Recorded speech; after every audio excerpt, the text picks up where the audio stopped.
नमस्कार YouTube family. घर नाही तरीही मिळेल भाडे, काय आहे गणित?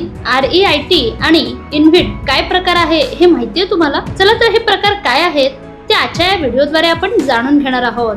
जर तुम्हाला रिअल इस्टेट व्यवहारांबद्दल संपूर्ण माहिती हवी असेल तर आमच्या यूट्यूब चॅनलला सबस्क्राईब करा आणि नवनवीन व्हिडिओ अपडेट्स मिळवा. सबस्क्राईब करा आणि तुमच्या रिअल इस्टेट नॉलेज मध्ये भर घाला. महिन्याला भाडे मिळावे अशी अनेकांची इच्छा असते, त्यामुळे अनेक जण घर, दुकान किंवा व्यावसायिक जागा खरेदी करण्याचा विचार करतात. मात्र आजच्या घडीला मोठ्या शहरांतील मालमत्तांच्या किमती सर्वसामान्यांच्या आवाक्याबाहेर गेल्या आहेत. यातच देखभाल खर्च, रिकामी पडणारी मालमत्ता आणि भाडेकरूंच्या समस्या यामुळे प्रत्यक्ष मालमत्ता सांभाळणे सोपे राहिलेले नाही. अशा परिस्थितीत REIT म्हणजे रिअल इस्टेट इन्व्हेस्टमेंट ट्रस्ट आणि इन्व्हिट म्हणजे इन्फ्रास्ट्रक्चर इन्व्हेस्टमेंट ट्रस्ट हे पर्याय गुंतवणूकदारांमध्ये लोकप्रिय होत आहेत. REIT काय आहे तर REIT म्हणजे स्थावर मालमत्ता गुंतवणूक न्यास. हे न्यास मोठ्या कार्यालयीन इमारती, व्यापारी संकुले, गोदामे, हॉटेल यांसारख्या उत्पन्न देणाऱ्या मालमत्तांचे मालक असतात. या मालमत्तांमधील जागा कंपन्यांना भाड्याने दिली जाते.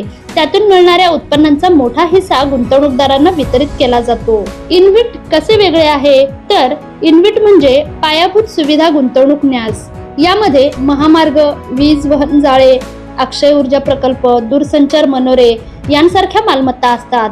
या प्रकल्पांमधून मिळणाऱ्या महसुलाचा काही भाग गुंतवणूकदारांना वितरित केला जातो.